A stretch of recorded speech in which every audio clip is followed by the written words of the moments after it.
My name is Eirik. Eirik the Red, son of Thorbjorn of Fjordheim. I am a Norseman, a Viking, and this is just another day in my life. You may think you know us. Warriors, raiders, bloodthirsty savages with axes in hand and fire in our hearts. But that is only half the tale.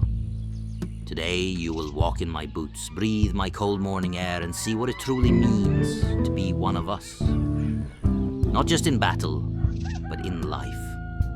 The wind howls like a hungry wolf as I rise before the sun. The air is bitter in my nostrils, and frost paints the wooden beams of our longhouse in silver. I stretch and sit up on the edge of my fur-covered bed, the warmth of my wife already fading as she stokes the hearth. Her name is Ingrid, and she is stronger than any shield maiden I have ever met, though she has never raised a sword. I drink cold water from a wooden cup, splash some on my face, and grunt a quick thanks to Odin for waking me once more. In the dim light, I pull on my tunic and boots, both still stiff from the cold, and step outside into the yard. Our farm is modest. We raise sheep, grow barley, and keep a few chickens. The sea is not far. Some mornings I can taste the salt on the wind. I smell smoke already. The neighbors are up. Everyone is busy. Winter approaches fast, and idle hands bring death. The village comes alive with sound. Hammers ring out as men mend boats. Children chase one another through the mud, and the old ones chant softly by the temple, asking the gods for mild weather and strong crops. I nod to them as I pass, gripping the worn handle of my axe. Not for war today, but for splitting firewood. As I walk to the woodshed, a voice calls out, "Eirik, the Jarl wishes to see you." It's Sigurd, my cousin. He's younger than me, eager and always curious. I raise an eyebrow. What for? Don't know. But he sent for you just after dawn. He waits at the hall. I nod, setting my axe aside. The Jarl is our chieftain, wise and respected. If he calls, you answer. The great hall towers above the village, smoke drifting from its vents, and carved wooden dragons glaring down from the rooftop. As I enter, warmth and mead-scented air wash over me. The Jarl sits by the fire, his beard a silver river, his eyes like flint. "Eirik," he says, gesturing for me to sit. "I have need of your strength. A trading ship has gone missing. It was last seen near the southern cliffs. Take a few men. Find out what happened." My heart sinks a little. The southern cliffs are cursed, some say. The waves there drag ships to their doom, and strange lights flicker at night, but I nod. It will be done. Before I leave, I kneel by the seeress, an old woman wrapped in furs, eyes blind but seeing far beyond. She places a hand on my forehead and whispers, "The sea is not your enemy, but what lies beneath it." I shiver, and not from the cold. By midday, I've gathered my men. Sigurd, of course, and two others, Bjorn the smith and Torvald the quiet. We set out with our shields on our backs and spears in hand, the trail winding along the cliffs like a serpent. As we walk, Sigurd hums a song about Thor splitting a mountain with his hammer. I join in for a moment, laughing. The sky is grey and the gulls cry overhead. I watch the waves below crash against black rock, thinking of the ship and its crew. What happened to them? A storm, pirates, or something worse? The wind grew harsher as we marched along the cliffside. Each gust threatened to shove us into the cold abyss below, where waves slammed against jagged rocks like Thor himself waging war on the shore. My boots crunched against loose gravel, and the grey sky above seemed to press lower with every step. We reached the southern cliffs by late afternoon. They rose like dark teeth from the sea, sharp and cruel. No birds here, no seals sunning themselves on the rocks. Only silence and the distant echo of the tide. There, Sigurd said, pointing to the edge of a twisted pine tree clinging to the cliff. Below, shattered wood floated between the rocks, bits of sailcloth, tangled like seaweed. A piece of painted wood bore the mark of Jarl's missing ship. By the gods, Thorvald murmured. They're gone. But I saw no bodies, no blood, only splinters and silence. We found a way down the slope, slow and careful. The air smelled of salt and rot. Among the debris we discovered broken barrels, soaked cloth, and a shattered shield. But no men, not even a corpse. It was as if they had vanished. Then we heard it, drums, low, distant, beating slow and steady. Not from the sea, but inland. We froze, looked at each other. None of us were playing tricks, and none dared laugh. That's not ours, Bjorn said grimly. Who in hell's name plays drums out here? I didn't answer. I gripped my axe tighter. We followed the sound into the forest that crowned the cliffs. The trees here were ancient, their bark blackened and twisted, as if burned from within.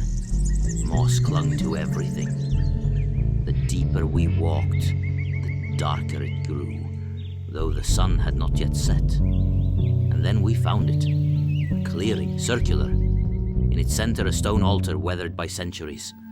Around it, bones, human bones, arranged in patterns. A single wooden mask lay atop the altar, carved with the twisted features of a grinning beast. Sigurd stepped forward, eyes wide. This is not Norse. No, I whispered. This is older. The drums had stopped. Suddenly, Thorvald let out a sharp cry and fell to his knees. He gripped his head as if pierced by unseen blades. His mouth opened in a silent scream, eyes rolled back white. We rushed to him, but then the forest echoed with laughter. Not human, not natural. It came from everywhere, from nowhere. We backed away, axes raised, but the woods were empty. No shapes in the shadows, no figures in the trees. Thorvald stood, gasping, eyes red. We must leave, he rasped. It knows we're here. We didn't argue. We ran. The forest seemed endless as we fled. Branches clawed at our clothes, roots tried to trip our feet. And that laughter, it followed, never fading, never closer, but always there, mocking. By dusk, we broke free of the trees and reached the cliffs once more. The sea looked calm now, almost peaceful, as if nothing had happened. We camped in silence that night, a fire between us, but no warmth in our hearts. I stared into the flames, listening to the wind. Tomorrow, I said quietly, we return to the Jarl, and we tell him to seal this place. Sigurd looked at me, and if he doesn't, I didn't answer, but I touched the handle of my axe. By the time we returned to the village, the sun was low and the sky heavy with the promise of more rain. Our boots were soaked, our arms bruised, and our minds ragged from the weight of what we'd seen. No curses, no spirits. Just the raw truth. Men had died, horribly, and we still didn't understand why. The Jarl stood outside the longhouse as we approached. His face was stone. "Where are the others?" he asked. I swallowed. "Dead," I said. "All of them." He looked at each of us, muddy, torn, silent, then motioned us inside. We sat by the fire, too exhausted to speak at first. The room was warm, but I could feel the chill in my bones. I told him everything, about the shattered boat, the bodies torn apart, the signs of struggle in the hills, the tracks that disappeared in the mud. No signs of enemies, no raiders, no beasts, just blood and silence. Sigurd believed it was a failed landing. Perhaps the crew turned on each other. Maybe starvation, sickness, or panic. Maybe fear. Bjorn said nothing, just stared at the flames. The Jarl listened and asked few questions. Finally, he stood and poured me a horn of ale. "You did your duty," he said. But the truth was, it didn't feel like enough. That night, I lay awake in my home, staring at the ceiling. I thought about the men we'd lost. I remembered how Olaf had joked on the morning they set sail, laughing as he strapped on his belt. I remembered Gunnar sharpening his axe while humming a song about the summer sun. Now they were gone. Just gone. Over the next few days, the village held a quiet mourning. No great feast, no songs, just candles, and families sitting in silence. Wives stared at the sea, children asked too many questions, and none of us had answers.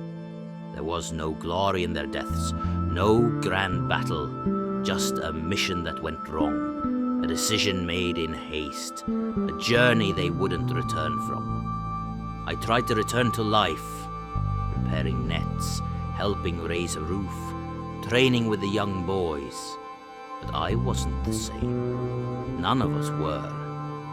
Torvald stopped speaking. He just sat at the edge of the beach every morning staring at the waves. Then one morning, he didn't come back. They say maybe he went to the next village, or deeper inland. But I think he just wanted to disappear. We didn't go back to the cliffs after that, not because of curses, but because we didn't want to see it again. The memory was enough. We were tired of burying men we couldn't save. Sometimes at night, I still hear the wind howling through the cracks in the longhouse. It sounds almost like screaming. But I know better. It's just the wind. It's not the sea that haunts me. It's the silence they left behind. I am Eirik. I am a Viking. And I have learned that even warriors fear what they cannot fight. The unknown, the loss, and the weight of what we carry home.